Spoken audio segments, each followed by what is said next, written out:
پورے پورے گھر میں ایک ہنگامہ سا مچ گیا تھا۔ سب کے چہرے خوشی اور پرجوش دیکھنے لائق تھی۔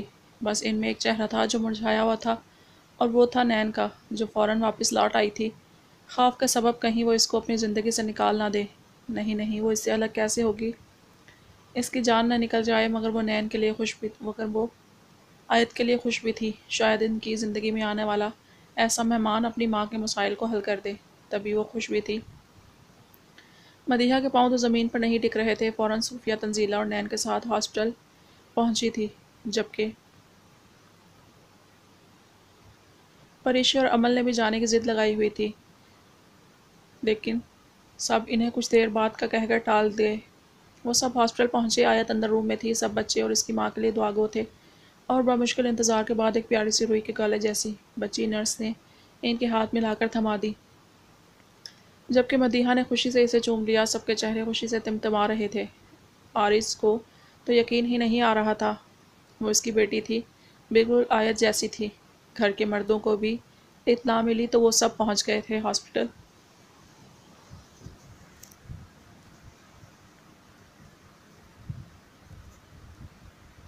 مدیحہ آرز کو مسلسل پیار کر رہی تھی، جبکہ آرز کی آنکھیں بھیگ گئیں۔ واقعی یہ صرف آیت کی محنت تھی۔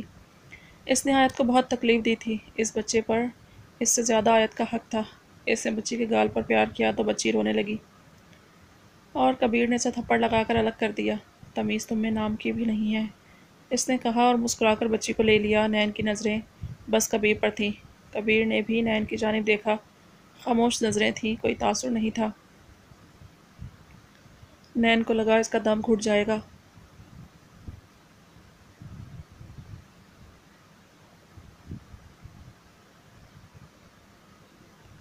اس نے سرد مہری سے اپنے آنسو چھپا لیے، اور اس جشن میں اچانک کبیر کو یاد آیا کہ سالار کو اطلاع نہیں دی۔ مرتضیٰ اور باقی سب بھی آ گئے تھے۔ سب بچی کو لے رہے تھے، دیکھ رہے تھے، پیار کر رہے تھے۔ کبیر نے سالار کو فون کیا، مگر وہ فون نہیں اٹھا رہا تھا۔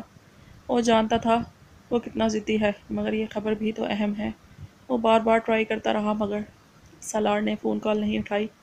بھیا نے کال نہیں اٹھائی، آرز بولا تو کبیر نے نفی کی۔ یار آیت کو دکھائیں۔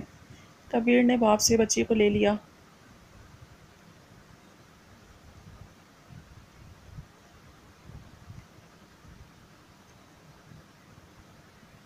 ہاں ہاں، سب ہنسنے لگے، اور آیت کو جیسے ہی روم میں شفٹ کیا گیا، روم میں لے گئے سب وہ بھی بچی کو روم میں لے کر آ گئے۔ آرز پیچھے ہو گیا، جبکہ مدیحہ نے آیت کے ماتھے پر پیار کیا، اور اچانک وہ رونے لگی۔ آرز، میری بچی اس قابل نہیں ہے کہ تم مزید اس کو کوئی دکھ دو، وہ بولیں تو آرز کا چہرہ شرمندگی سے جھک گیا۔ نین نے بھیگی پلکیں کھولیں۔ آرز کا بس نہیں چلا ان پلکوں کی ساری نمی خود میں جذب کر لے۔ اس نے سب کو دیکھا، اور پھر اس بچی پر نظر گئی جو مدیحہ کے ہاتھ میں تھی۔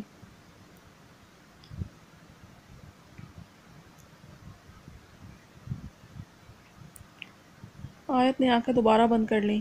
اسے اپنی ماں باپ کی یاد آ رہی تھی۔ اس نے گہرا گھونٹ حلق میں اتارا، سب نے اس کی جانب دیکھا، سب اس کی کیفیت سمجھ رہے تھے۔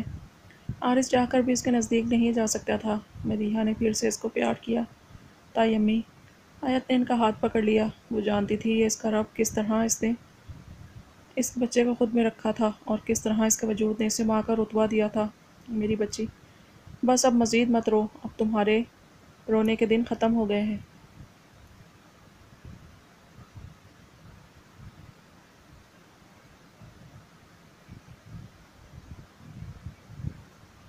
دیکھو کتنی پیاری ہے، وہ بولی، جبکہ آیت نے آنکھیں کھولیں۔ پلیز بابا کو بلا لیں، بس ایک بار، وہ بے بسی سے بولی۔ تو وہاں کھڑے ایک ایک فرد کی آنکھوں میں آنسو بھر گئے۔ کبیر ماں کو ہٹاتا آگے بڑھا۔ گڑیا، کیسی باتیں کر رہی ہو؟ تمہیں بالکل ضرورت نہیں اس آدمی کی۔ وہ تو شاید جانتا تک نہیں تم زندہ ہو یا مر گئی، اور تم اپنی خوشی کو اس کے بارے میں سوچ کر برباد نہیں کرو گی۔ چلو شاباش، آنکھیں کھولو، کبیر نے اس کو پچکارا۔ آرز سے بھی مزید برداشت نہ ہوا، اور جیسے ہی اس نے آگے بڑھ کر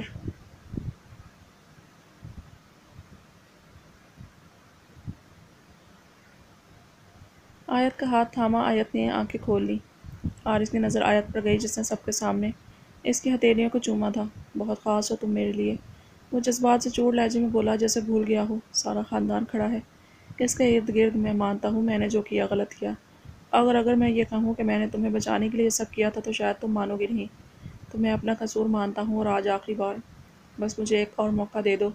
میں تمہارے بنا نہیں رہ سکتا، اور میں اپنے بچے کے بنا بھی نہیں رہ سکتا۔ آرس کے الفاظ پر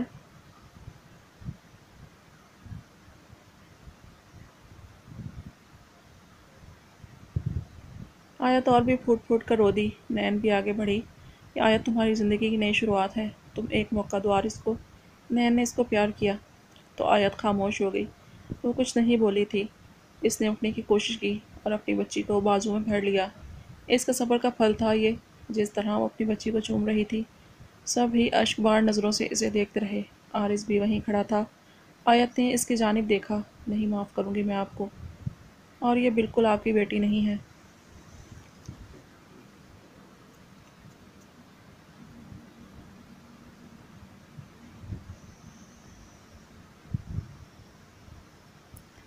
یہ صرف میری ہے، وہ جیسے آنکھیں نکال کر بولی تھی۔ تو سب ہنس پڑے۔ آرس کا منانا، باقی کا منانا تم پر ہے۔ نین نے شرارتی نظروں سے آرس کو دیکھا، جو مسکرا دیا تھا۔ اوہ سالار کو بہت مس کر رہا ہوں میں، کبیر نے کہا۔ تو مرتضیٰ جو کب سے یہ محسوس کر رہے تھے، سر ہلا گئے۔ وہ ڈھیٹ کبھی نہیں اٹھائے گا فون، انہوں نے ذرا غصے سے کہا۔ سب مسکرا دیے۔ سکندر اور افشین دونوں ہی نہیں تھے یہاں۔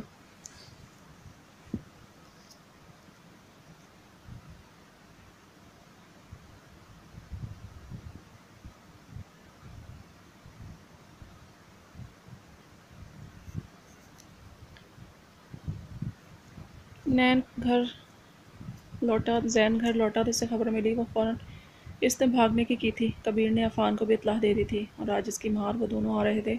عفان تو اکثر آتا رہتا تھا، مگر اس کی والدہ عرصے بعد آ رہی تھی۔ سب گھر والے خوش تھے۔ تم ہمیں لے جاؤ، پریشا نے زین کو کہا۔ کس خوشی میں؟ میرا ارادہ نہیں اتنا وزن کو لے جانے کا۔ تم لوگ کسی اور کے ساتھ آ جانا۔ زین نے ہری جھنڈی دکھائی۔ کتنا بدتمیز ہے یہ انسان۔ پریشا نے اس کی جانب دیکھا، جبکہ عمل تو اس واقعے کے بعد زین کی بات نہ سنتی تھی اور نہ ہی اس سے بات کرتی تھی۔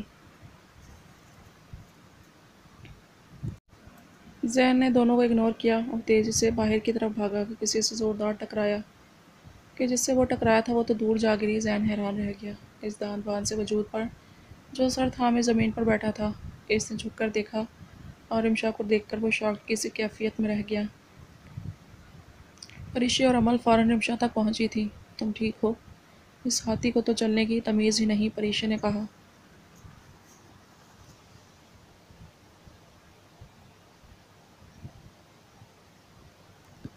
جبکہ عمل نے بھی زین کو گھورا۔ اسے کیا پتا تھا کہ آگے سے مولی آ رہی ہے۔ زین نے جیسے اسے پرانے نام سے چھیڑا تھا۔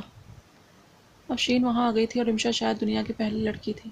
وہ اپنی ماں کو پسند نہیں کرتی تھی، اور جب وہ نانو کے گھر آئی تو اس نے بابا سے ضد کی کہ وہ یہاں سے جانا چاہتی ہے۔ افشین اسے گالیاں دیتی رہی، کوسنے دیتی رہی، اور وہ یہاں آ گئی۔ اس نے زین کی طرف دیکھا تھا۔ زین بڑی بڑی آنکھوں کو دیکھنے لگا، جن میں معمولی سی نمی تھی۔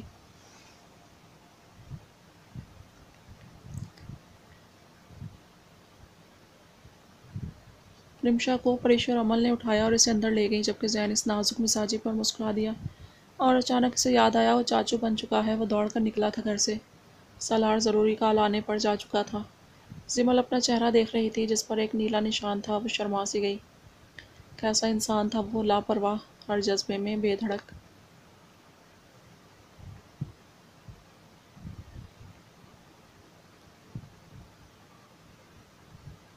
ہر اظہار میں بے دھڑک۔ اس نے اپنے بال سنوارے، اچانک بیل بجنے لگی۔ وہ جلدی سے باہر بھاگی۔ سالار واپس لوٹ آیا تھا۔ وہ باہر آ گئی۔ دروازہ کھولا تو پیٹھ مڑے کھڑا تھا، اور اس کی پشت پر پھولوں کا بوکے تھا۔ کون ہیں آپ؟ زمل شرارت سے بولی۔ آپ کی جان۔ وہ ادا سے مڑا اور اس کے آگے پھول کیے۔ زمل پیچھے ہو گئی اور اندر آ گئی۔ یہ آپ کو کس نے بتایا؟ اس نے ذرا خفگی سے کہا۔ گال پر بڑا واضح نشان تھا۔ جو خفگی تو بنتی تھی۔ ویسے میں تمہیں کہہ رہا ہوں، تم میرے حسین لمحوں کو ضائع کر رہی ہو، سالار نے سنجیدہ لہجے میں کہا۔ زمل اس کے سنجیدہ ہونے پر خود بھی سنجیدہ ہو گئی، جبکہ سر بھی جھک گیا، آنکھیں پٹپٹانے لگی۔ سالار اس کی معصومیت پر فدا ہوتا چپکے سے اس کے نزدیک ہوا اور اسے باہوں میں بھر لیا۔ لگتا ہے لڑکی راضی ہے، وہ بولا۔ نہیں، میں نے ایسا کچھ نہیں کہا۔